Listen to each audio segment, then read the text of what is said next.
They say you never really know someone until they're gone. I thought I knew Sophie Laurent better than anyone. We met freshman year at Wellesley, bonded over late-night philosophy debates and cheap wine that tasted like regret. 20 years of friendship. 20 years of secrets, dreams, and promises we swore we'd keep. But when the lawyer handed me the letter with her final instructions, I realized Sophie had been keeping the biggest secret of all. Burn it all. 3 words, written in her distinctive scrawl across expensive cream-colored stationery. No explanation, no context, no apology. Just those 3 words, and a key to her downtown loft, where her entire art collection waited. 47 paintings. Estimated value $12 million. And she wanted me to destroy every single one. I'm Emily Carter. I'm a clinical psychologist. I'm trained to understand human behavior to make sense of patterns that seem incomprehensible to everyone else. But standing in that lawyer's mahogany-paneled office on a gray October afternoon, holding that letter in my shaking hands, I couldn't make sense of anything. The lawyer, a thin man with silver hair and an expensive suit, watched me with careful eyes. Mr. Harrison. He'd handled Sophie's estate for years, apparently, though I'd never heard her mention him. Miss Carter, he said, his voice carefully neutral. I understand this is unusual, but your friend was very specific about her wishes. The collection goes to you. What you do with it is entirely your decision. What I do with it? $12 million worth of art. My best friend's legacy. Her life's work. And she wanted it reduced to ash. I looked up at Mr. Harrison. When did she write this? He didn't need to check the file. 3 weeks before she passed, she came in personally to update her will. She seemed determined, clear-minded. There was no indication of any mental distress. Mental distress. That's what we call it in my profession. When someone makes decisions that don't align with their presumed best interests, when their behavior suggests something broken, something wrong. But Sophie had never been broken. She'd been the strongest person I knew. Thank you, I heard myself say. I'll need some time to think about this. Mr. Harrison nodded. He slid a set of keys across the desk. The loft is at 342 West 27th Street. Top floor. The security code is 0715. Her birthday. July 15th. I knew that. Of course I knew that. I'd sent her a card every year for 20 years, usually with some joke inside about us getting old. About gray hairs and wrinkles and the inevitable march toward irrelevance. She'd turned 34 on her last birthday. I'd sent her a card with a picture of 2 old ladies drinking wine. Inside I'd written only 66 more years until we look like this. See you soon. She'd called me that night laughing. Told me she loved it. Told me she loved me. Told me she was working on something important, something that would change everything. I should have asked what she meant. I should have pressed. But I was tired that night, exhausted from back-to-back therapy sessions with patients processing trauma I couldn't fix. I said we'd talk soon. I said I'd visit in a few weeks. I never made that visit. 3 weeks later, she collapsed in her studio. Brain aneurysm. Sudden. Catastrophic. Irreversible. She was gone before the ambulance arrived. The funeral was small. Sophie's mother, a brittle woman named Diane, who'd never approved of her daughter's choices. A handful of art world people who looked appropriately sad, but also calculating, probably wondering what would happen to Sophie's collection, if it would go on the market, if they could acquire pieces they'd been eyeing for. Years. And me, standing at the back of the church trying not to cry, failing completely. Diane didn't speak to me. Not at the funeral, not at the small reception afterward. She looked at me once, her eyes hard and red-rimmed, and then looked away, like I was responsible somehow. Like I should have saved her daughter. Maybe I should have. I'm 32 years old, divorced for 3 years, living in a small Connecticut town where the most exciting thing that happens is the annual Pumpkin Festival. I moved here after my marriage imploded, after my career in Boston started feeling like a cage I couldn't escape. My ex-husband, David, is a corporate lawyer in Manhattan. We met in graduate school, got married too young, realized too late that we wanted completely different lives. The divorce was amicable. That's what we told people. Amicable. Like we were business partners dissolving a contract, not 2 people who'd promised to love each other forever. I kept my maiden name, Carter. It felt like reclaiming something I'd lost. My practice now consists of treating trauma patients in a converted Victorian house on Main Street. I see people recovering from car accidents, from abuse, from losses they can't process. I help them make sense of the incomprehensible. I give them tools to cope. I tell them it gets better. Sometimes it does. My life is quiet, predictable, safe. I live in a small renovated house with my cat Poe, named after Edgar Allan, because I have a dark sense of humor that most people don't appreciate. I read books. I drink too much coffee. I take long walks by the harbor when I need to think. Sophie was my connection to the person I used to be.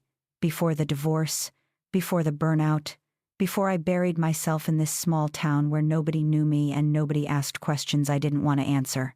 We'd stayed close despite the distance. Phone calls every week, visits every few months. She'd come up to Connecticut and complain about how quiet it was, how boring, how I was wasting my potential.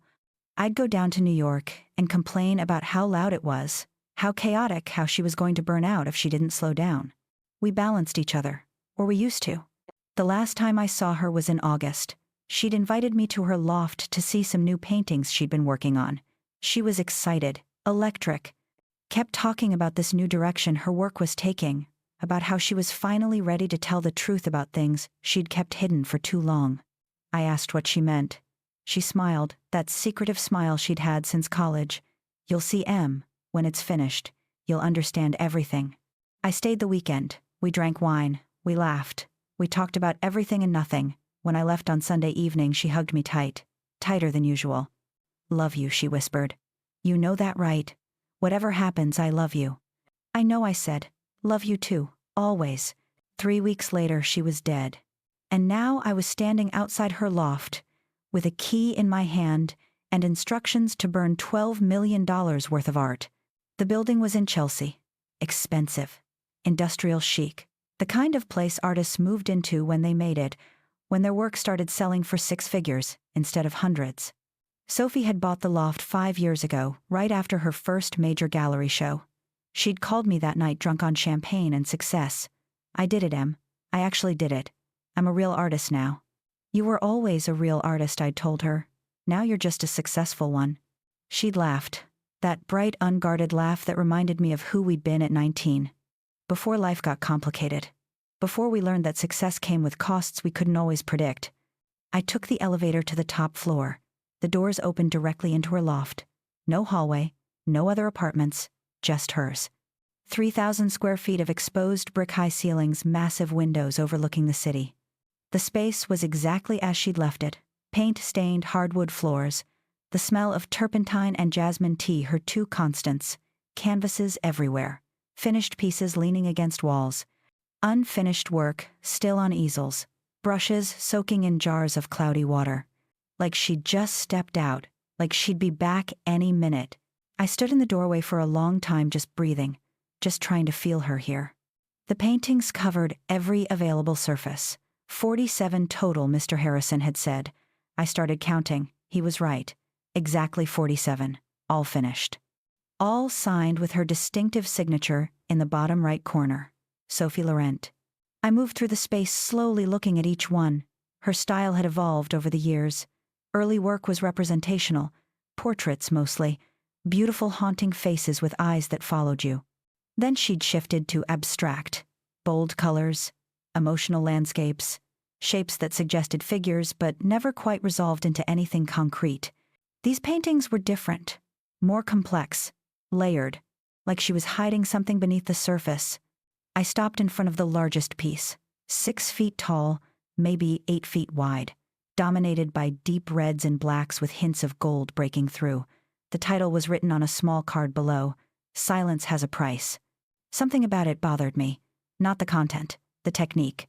There were layers here, visible layers, like she'd painted over something then let fragments of the original show through.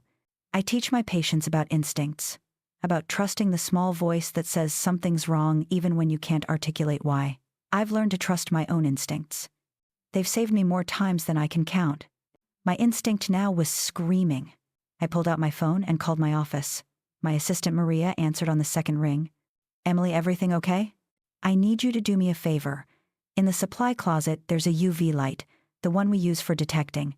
Anyway, can you overnight it to me in New York?" A pause. "Sure. Can I ask why?" "I'm not entirely sure yet, just a hunch." Maria knows better than to question my hunches. I'll send it today. You should have it tomorrow morning. Thank you. I hung up and looked back at the painting. Silence has a price. What price, Sophie? What were you paying for? I spent the night in her loft. Couldn't bring myself to leave. Couldn't bring myself to sleep in her bed either. So I made a nest of blankets on the couch and lay there staring at the ceiling, listening to the sounds of the city beyond the windows. My mind kept circling back to that last visit in August, the way Sophie had been so excited, so secretive, so insistent that I'd understand everything once her work was finished. I thought about her letter, burn it all. Why would she want that? Why would anyone want their life's work destroyed? As a therapist, I understand the psychology of destruction. Sometimes we destroy things to protect ourselves. Sometimes we destroy things to protect others. Sometimes we destroy things because keeping them feels more dangerous than losing them. But Sophie loved her art. It was her identity, her voice, her legacy. Unless it was something else too. The UV light arrived at 8 the next morning. I signed for the package and tore it open immediately. It was the size of a flashlight. We used it in my practice sometimes for, well, that doesn't matter now. I turned off all the lights in the loft, drew the curtains, made the space as dark as possible. Then I turned on the UV light and pointed it at Silence Has a Price. And the painting changed. Under the ultraviolet light, hidden text appeared in the background, invisible in normal light. Visible now, names, dates, numbers that looked like account information, all written in tiny, precise letters, worked into the texture of the paint itself. It wasn't decorative. It was deliberate. It was evidence. My hands started shaking. I moved to the next painting. Same thing. Hidden text, different names, different dates, different information. I went through every painting in the loft. 13 of the 47 contained hidden information. 13. Each one documenting something different. I spent the next 6 hours transcribing everything, writing it down in a notebook I found in Sophie's desk. My hands cramped, my eyes burned, but I kept going, because I was starting to understand. Sophie wasn't just an artist. She was documenting something important, something dangerous. The names were familiar, not all of them, but enough. Prominent men, men with power, men with money, men whose faces I'd seen in newspapers and on television. The information varied. Sometimes it was account numbers and financial transactions. Sometimes it was dates and locations. Sometimes it was names of other people, women, mostly with notes beside them. Corroborating witnesses, medical reports, police complaints that went nowhere. One entry made my blood run cold. Dr. Richard Halloway, Director, Psychiatric Institute of New England. August 8, 2019. Patient name redacted. Inappropriate relationship. Complaint filed and suppressed. I knew Richard Halloway. I'd trained under him in Boston. He'd been my mentor, helped me get my first position, wrote glowing recommendation letters when I applied for my license. He'd also made me deeply uncomfortable in ways I couldn't quite articulate. The way he stood too close, the way his hand lingered on my shoulder, the way he looked at female patients, especially the young ones, the vulnerable ones. I'd told myself I was imagining things, that I was projecting, that a man in his position with his reputation wouldn't risk everything for something so destructive. But I'd also distanced myself from him as soon as I could, moved to Connecticut, built my own practice, cut ties politely but firmly. And now I was looking at evidence that my instincts had been right all along. I sat down on Sophie's couch, my head spinning. This was what she'd been working on. This was the truth she'd been ready to tell. But why? Why would Sophie care about Richard Halloway? Or any of these men? She'd never mentioned them. We'd talked about everything, hadn't we? I went back to her desk, started going through drawers, looking for something, anything, an explanation. I found it behind a false panel in the bottom drawer. Journals, 5 of them, leather-bound, filled with Sophie's handwriting. I opened the first one. The entry was dated 10 years ago, July 22, 2015. It happened again tonight, at the gallery opening. His name is Marcus Vaughn. He collects art. He cornered me in the storage room, said he admired my work, said he wanted to discuss a purchase. Then his hands were on me. I said no. I said stop. He didn't. He did what he wanted. And then he left. Like it was nothing. Like I was nothing. My vision blurred. I kept reading. I reported it to the gallery owner. She said, there must have been a misunderstanding. Said Marcus Vaughn is an important collector. Said making accusations would ruin my career before it even started. I went to the police. They took a statement. Said it was my word against his. Said there wasn't enough evidence. Said I'd been drinking. Had I been drinking, maybe. A glass of champagne. Does that make it okay? Does that make it my fault? The entries continued. Weeks of Sophie trying to get someone to believe her. Trying to get justice. Instead, she got blacklisted. Galleries stopped returning her calls. Collectors backed out of purchases. Her career almost ended before it began. But Sophie didn't give up. She rebuilt herself. Worked harder. Got better. Made art that was too good to ignore. And she started listening to other women's stories. The next journal documented hundreds of conversations, women who'd been assaulted, harassed, abused, silenced. Sophie listened to all of them, took notes, collected evidence when they had it. Names, dates, patterns. She spent 10 years documenting predators, men who used their power to hurt women and got away with it because the system protected them. And then she turned their stories into art, beautiful, expensive art that people bought and hung in their homes and offices, art that hid evidence in plain sight, evidence that could destroy the men who'd hurt so many women. The final journal entry was dated 3 weeks before she died, the day she updated her will. If you're reading this, Em, I'm probably gone. I've been having headaches. Bad ones. I went to the doctor. He said it's probably stress, but I know my body. Something's wrong. And I know they won't let me live if I try to expose them. I've been too visible, asked too many questions. They know I know. Marcus Vaughn came to the studio last week. Said it would be unfortunate if something happened to me or my work. A threat. A clear threat. I could burn the paintings myself, destroy the evidence. Stay safe. But I can't. I've tried.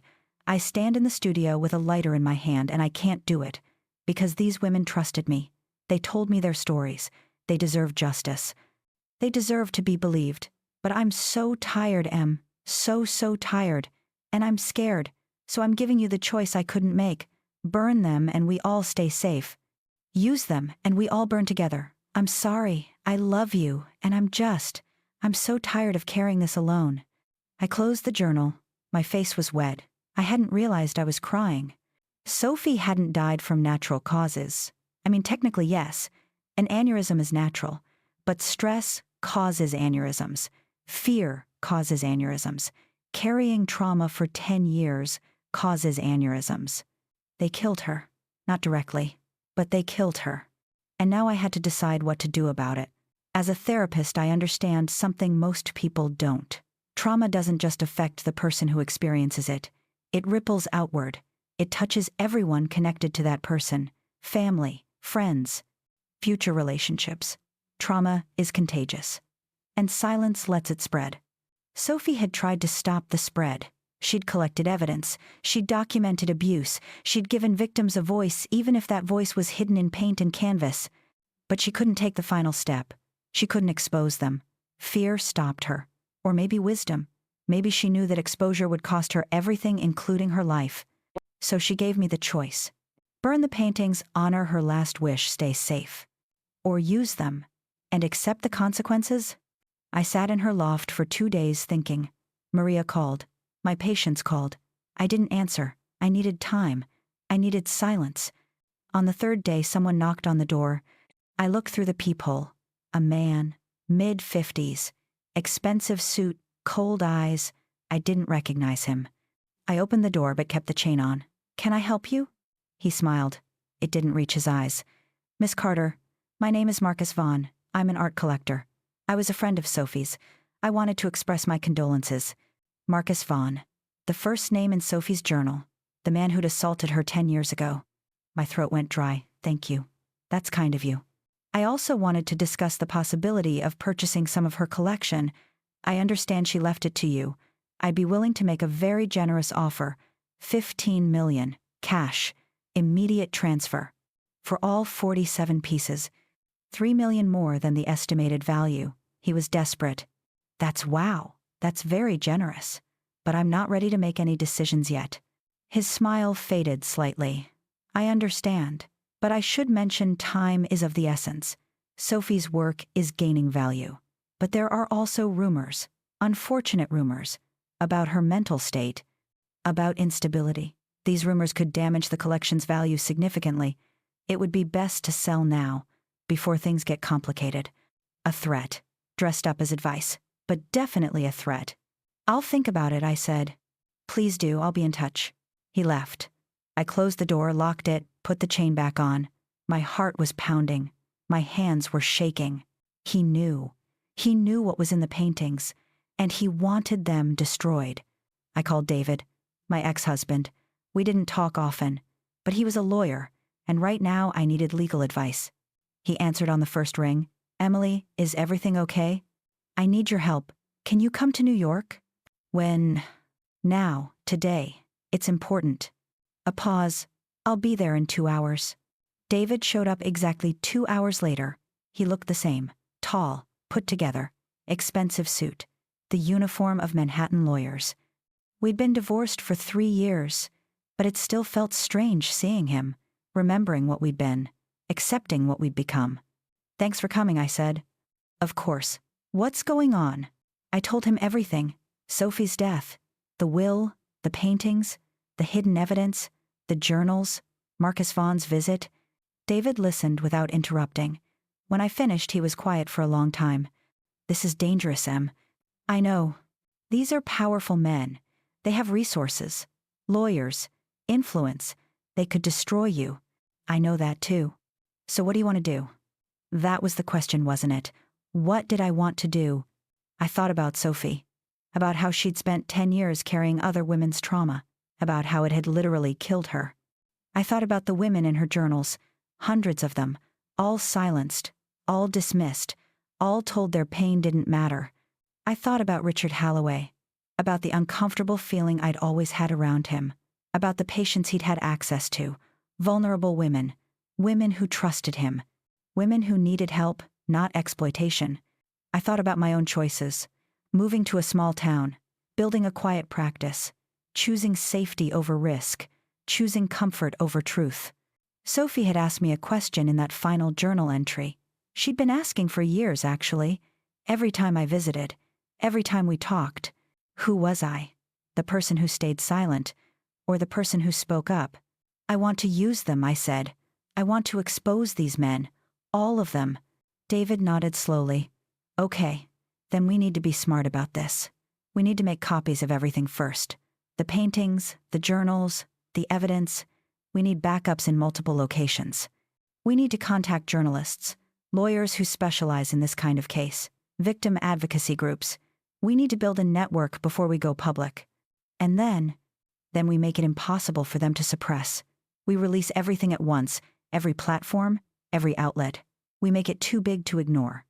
Over the next 2 weeks, we worked.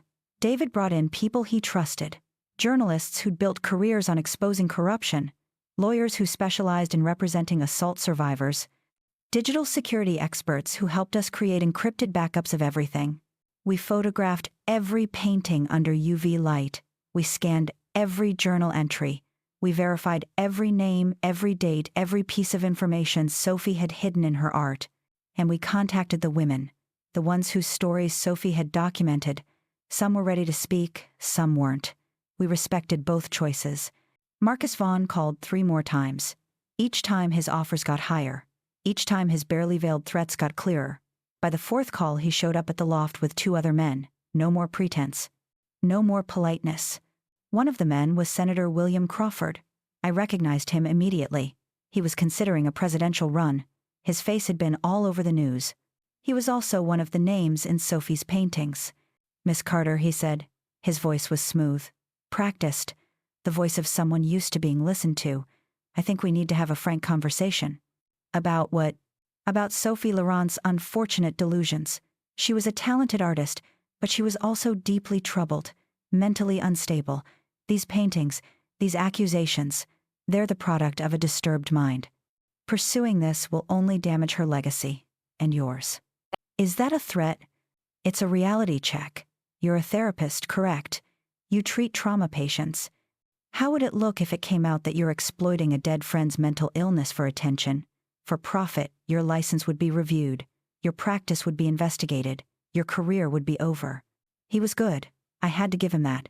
He'd found the exact pressure point, my career, my identity, everything I'd built. And if I agree to let this go, Senator Crawford smiled. Then we'd be very grateful. $20 million for the collection, a guaranteed position at any psychiatric institute in the country. Your choice, a fresh start. Everyone wins. Except the women these men hurt. His smile disappeared. Alleged victims making unsubstantiated claims. There's no proof, just the ravings of a disturbed artist. There's proof in the paintings. Paintings that will burn, just like Sophie wanted. You'll honor her final wish. You'll take the money. You'll move on with your life. And everyone stays safe. Everyone stays safe. That was the key phrase, wasn't it? Not everyone wins. Everyone stays safe, including me.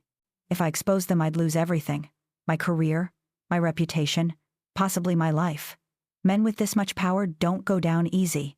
They fight, they destroy, they win. But if I stayed silent, if I burned the paintings, if I took the money and walked away, I'd have to live with that choice forever. I'd have to look at myself in the mirror every day knowing I'd chosen safety over justice, comfort over truth, my well-being over the women who trusted Sophie with their stories. I'd have to become the person I'd spent my entire career trying not to be, the person who looked away, who stayed quiet, who let the powerful get away with hurting the vulnerable. There's a phenomenon in psychology called moral injury. It's different from trauma. Trauma happens when something is done to you. Moral injury happens when you do something or fail to prevent something that violates your core values. It's the injury of complicity, of silence, of choosing wrong when you knew what was right. Sophie had carried moral injury for 10 years. It had manifested as headaches, stress, eventually an aneurysm that killed her. If I made the choice Senator Crawford wanted me to make, I'd carry that same injury, and it would destroy me just like it destroyed Sophie. I looked at the 3 men standing in Sophie's loft. Marcus Vaughn, who'd assaulted her. Senator Crawford, who'd used his position to exploit women.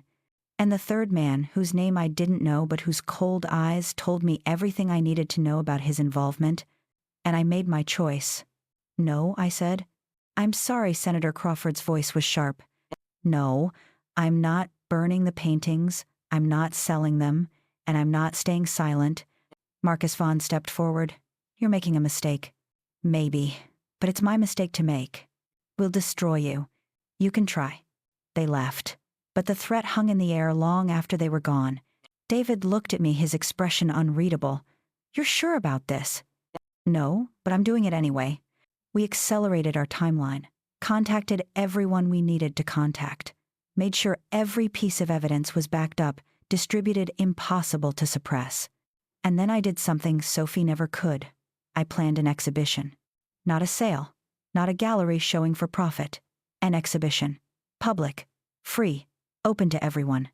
I invited every name from the paintings, sent formal invitations, let them know exactly what would be on display.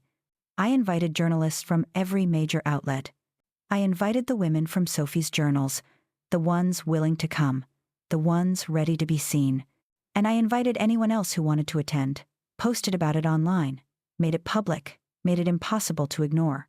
The exhibition was scheduled for midnight on November 15th, exactly 1 month after Sophie died, in her loft. The space where she'd created her art documented her evidence and carried trauma that eventually killed her. The days leading up to the exhibition were terrifying. I hired security, changed my phone number, stayed at a hotel instead of the loft. David insisted on staying with me, not as my ex-husband, as my friend, as someone who believed what I was doing mattered. My practice in Connecticut called. Patients were asking about me. Maria was worried. I told her I'd be back soon. I hoped that was true.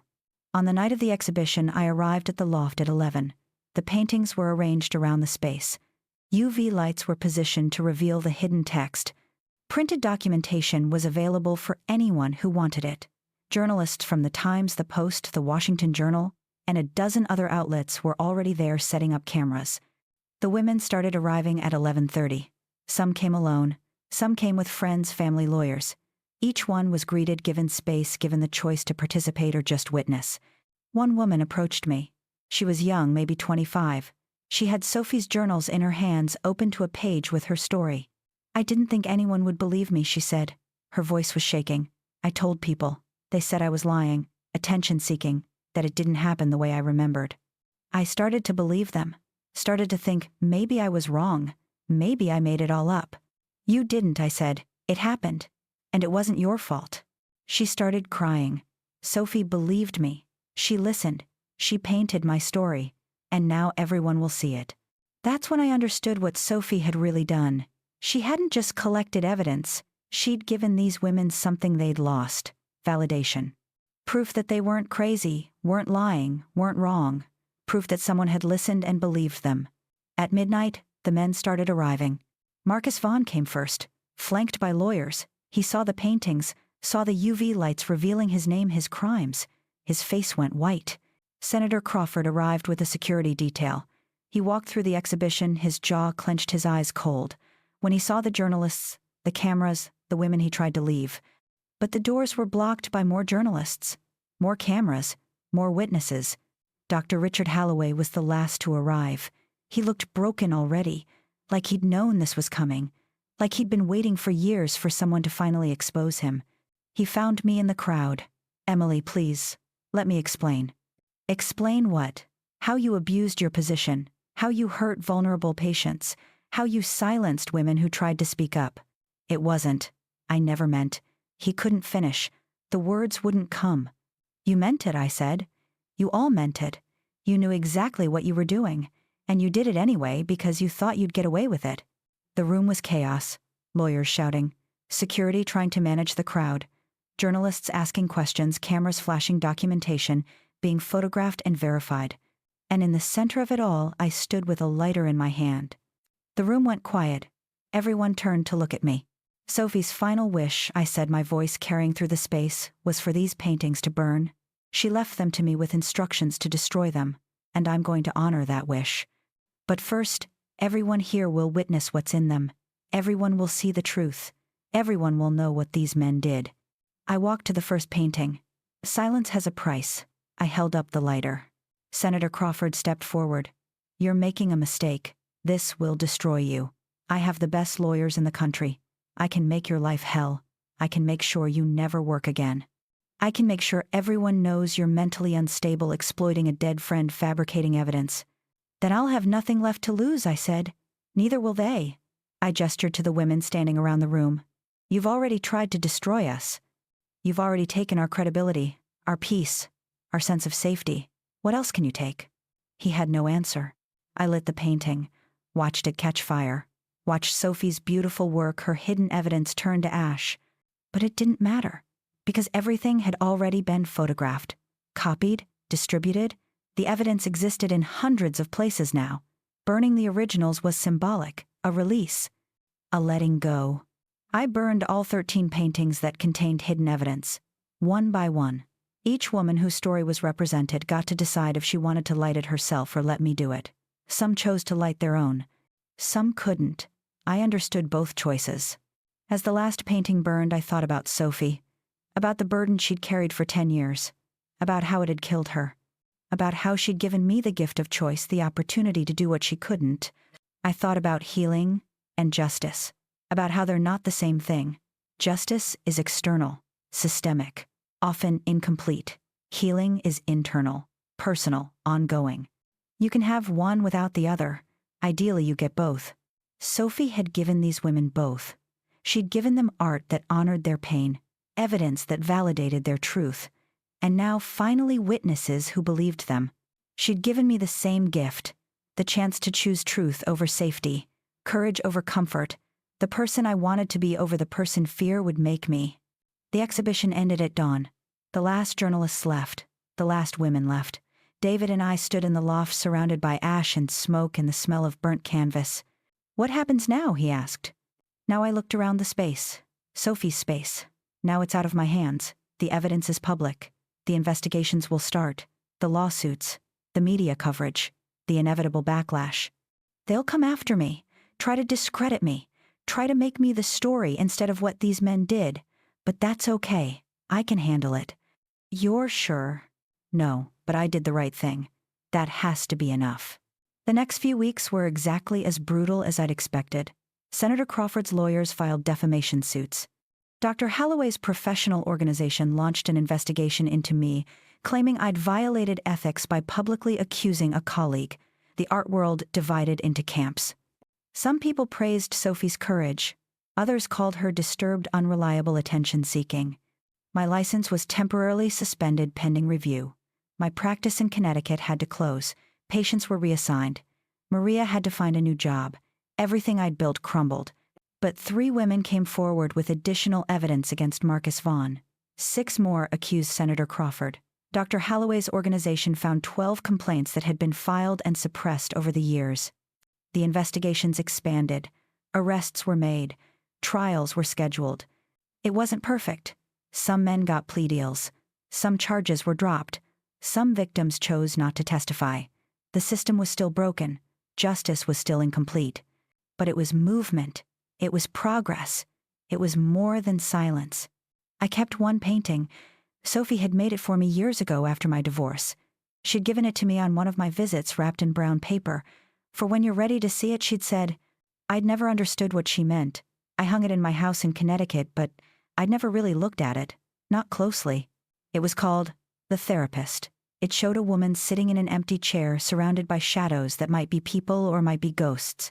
The woman's face was calm, but her hands were clenched. Under UV light, hidden in the shadows, was a single phrase. Who listens to the listener? Sophie had been asking me a question I didn't want to answer. She'd been asking for years.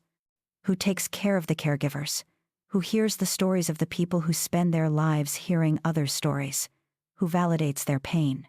I'd spent my career helping others process trauma, but I'd never processed my own, my divorce, my burnout. My choice to hide in a small town where nobody asked questions and nobody expected anything from me. Sophie had known. She'd always known. And she'd left me not just evidence, not just a choice, but a mirror, a reflection of who I was and who I could be. 6 months after the exhibition, I started working with an organization that helps survivors of sexual assault. I couldn't practice therapy anymore, not with my license suspended, but I could do other things. Fundraising, advocacy, education, telling Sophie's story, telling their stories. I used one of Sophie's earlier paintings, one without hidden evidence, to establish a fund. Sold it for $2.3 million. Used the money to create the Sophie Lorentz Center. Not just a gallery. A resource center. A safe space. A place where survivors could share their stories, access support, find lawyers and therapists and advocates who believed them. Sophie's loft became the permanent home. The space where she'd created art, documented abuse, and carried unbearable weight was transformed into a place of healing. It felt right. On the 1-year anniversary of her death, we held a memorial at the center. The women whose stories she'd painted came. Some journalists came. David came. Even Sophie's mother, Diane, came. She approached me at the end. We hadn't spoken since the funeral. Her eyes were still hard, but also tired. I told her to let it go, Diane said. When she told me what she was doing, I begged her to stop. I knew it would kill her. And it did. I'm sorry. You did exactly what she did. You threw away your career, your safety, everything. For what justice? She said the word like it was bitter. For truth, I said. And yes, for justice. Because staying silent would have killed me too, just like it killed Sophie. Diane looked at me for a long time. Then finally she nodded. She loved you. You know that, right? She talked about you constantly. Her friend Emily, the one person who understood her. The one person she trusted completely. I loved her too. I still do. I know. Diane's voice cracked. Thank you for honoring her, for finishing what she started, for not letting her die for nothing. She left before I could respond. But I understood. Grief is complicated. Anger is easier than sadness. Blame is easier than acceptance. 3 months later, I received a package. No return address. Inside was a photograph I'd never seen before. Sophie in her studio, covered in paint, laughing at something off camera. Joy on her face. Pure, unguarded joy. On the back in her handwriting, dated 2 days before she died, was a message. If you're reading this, you made the right choice. You always do eventually. Thank you for letting me go, and thank you for not letting them win. Love you forever. Now burn this too. I didn't burn it, I framed it. Hung it in the center right next to the therapist. Some things are meant to be kept, some things are meant to be remembered, some things are too important to let go. My license was eventually reinstated. The ethics review found no violations. I could practice again if I wanted, but I didn't go back to my quiet life in Connecticut. I couldn't. That life belonged to a version of me that no longer existed. I stayed in New York, kept working with the center, started seeing clients again but differently. I specialized in helping people find their voices, in supporting them through the process of speaking up, coming forward, choosing truth over safety. I understood that journey now. I'd lived it. Poe, my cat, adjusted to city life. He spent his days lounging in sunny spots in the center, being petted by visitors who needed the comfort of a warm living thing that asked nothing of them. David and I stayed friends. Not the way we'd been married, but better maybe. Honest. He met someone, got engaged. I was happy for him, genuinely happy. I dated occasionally. Nothing serious. I wasn't ready for serious. Maybe I never would be. That was okay too. On quiet nights I'd walk through the center after everyone left, look at the paintings we'd collected. Other artists had started donating work, pieces about survival, about strength, about transformation. The walls were covered with stories told through color and form and texture. And I'd think about Sophie, about the friend I'd known for 20 years but never fully understood until she was gone, about the burden she'd carried, about the choice she'd given me, about the question she'd been asking. Who listens to the listener? I listen now, to myself, to the voice inside that says, when something is wrong, when someone is lying, when silence costs more than speaking up. I don't ignore that voice anymore. I don't bury it under false calm and professional detachment. I listen, and then I act. That's what Sophie taught me, not through her words, through her art, through her death, through the impossible choice she left in my hands. Some people say I destroyed my life for nothing, that the men I exposed barely faced consequences, that the system is still broken, that nothing really changed. They're partly right. The system is broken. Justice is incomplete. Some men got away with too much. Some women still aren't believed. But some women are believed now who wouldn't have been before. Some men face consequences who would have continued hurting people. Some voices are heard who were silenced before. And I sleep at night. I look at myself in the mirror without flinching. I know I did what Sophie couldn't. I honored her by continuing her work, not by destroying it. I chose truth. I chose courage. I chose the hard right thing over the easy wrong thing.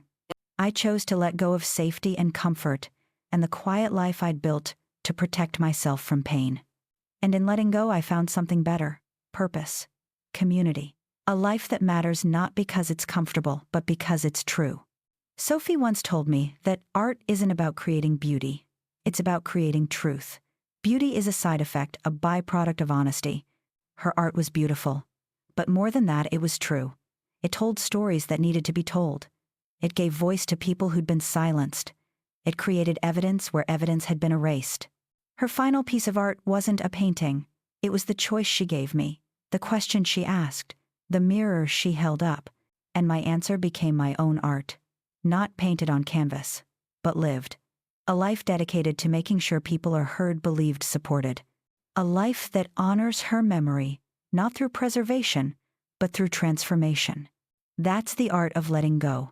Not abandoning, not forgetting, but releasing, transforming, allowing something to die so something new can grow in its place.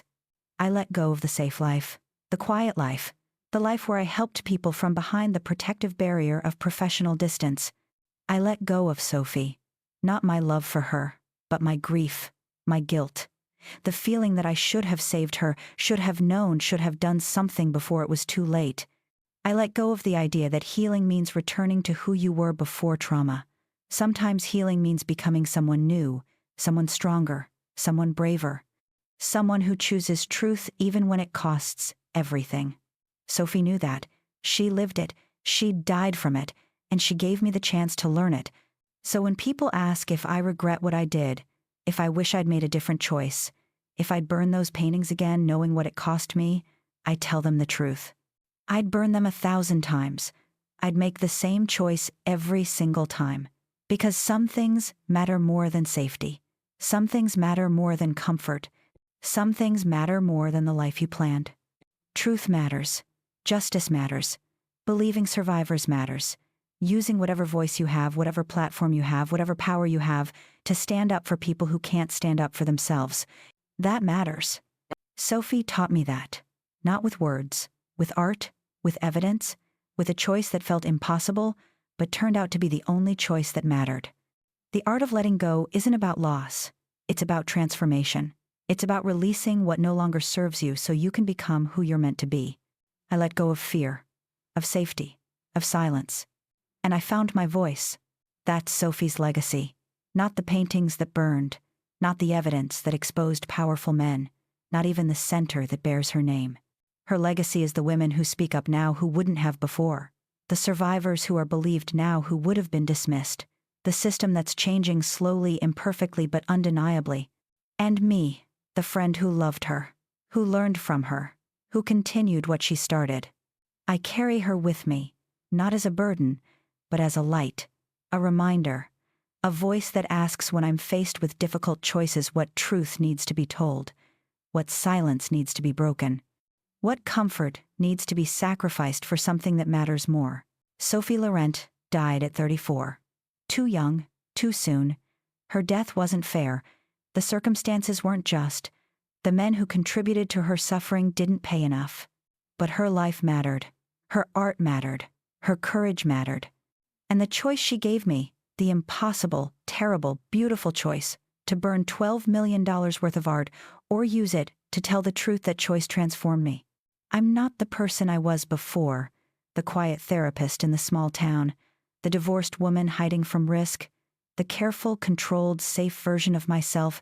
I'm someone new, someone braver, someone who listens to survivors and believes them, someone who uses her voice, her privilege, her platform to amplify voices that have been silenced, someone who knows that healing isn't about returning to normal. It's about creating a new normal, a better normal, a normal where truth matters more than power, where survivors are believed, where silence is no longer the price of safety. That's the art Sophie created, not just in paint and canvas, but in people, in change, in the world she left a little bit better than she found it. And now it's my art too, my life's work, my legacy. The art of letting go, the art of speaking up, the art of choosing truth, the art of believing that some things are too important to let go, and some things, the heavy, dark, crushing things like fear and silence and complicity, those are the things we must release. Sophie knew that. She lived it. She died from it. And she taught it to me in the only way I could learn, by giving me a choice, by trusting me with her truth, by believing I'd choose the truth over the fear of what it would cost me.